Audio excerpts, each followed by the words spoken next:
ఢిల్లీలో కమల వికాసం, మొన్న హర్యానాలో, నిన్న మహారాష్ట్రలో, నేడు ఢిల్లీలో, రేపొద్దున గల్లీ గల్లీలో కూడా కాషాయ జెండా ఎగరబోతా ఉంది. ఈ రోజున ఢిల్లీ ప్రజలు ఇచ్చినటువంటి తీర్పు చారిత్రాత్మకమైనది. గౌరవనీయులు నరేంద్ర మోదీ గారి నాయకత్వంలో కేంద్ర ప్రభుత్వం అమలు చేస్తా ఉన్నటువంటి అభివృద్ధి సంక్షేమ పథకాలన్నీ కూడా ప్రజలందరూ చూస్తానే ఉన్నారు. మరీ ముఖ్యంగా ఢిల్లీ ప్రజలు ఈ రోజు ఇచ్చినటువంటి తీర్పు దేశం మొత్తం కూడా గమనిస్తానే ఉంది.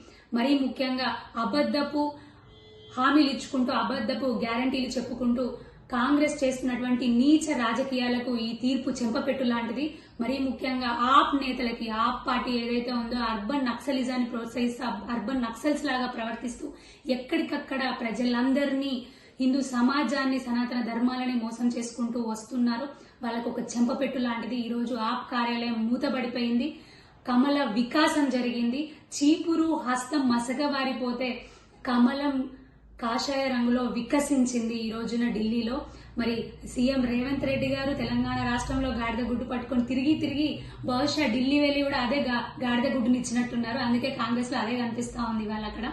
మరీ ముఖ్యంగా ఢిల్లీ ప్రజలు ఇచ్చిన తీర్పు డెఫినెట్ గా ప్రజలందరికీ కూడా గమనిస్తానే ఉన్నారు. ప్రజలందరికీ కూడా చేరింది. మరి రేపు పొద్దున గల్లీలో, తెలంగాణ ప్రతి గల్లీలో కూడా వికసించేది కమలమే, కాషాయ జెండానే ఎగురుతుంది. మరి ఈ రోజున గౌరవనీయులు నరేంద్ర మోదీ గారికి, అదేవిధంగా గౌరవనీయులు పార్లమెంట్ సభ్యులందరికీ, ప్రతి ఒక్క కార్యకర్తకి కూడా శుభాభినందనలు తెలియజేస్తా ఉన్నాను. భారత్ మాతాకి జై.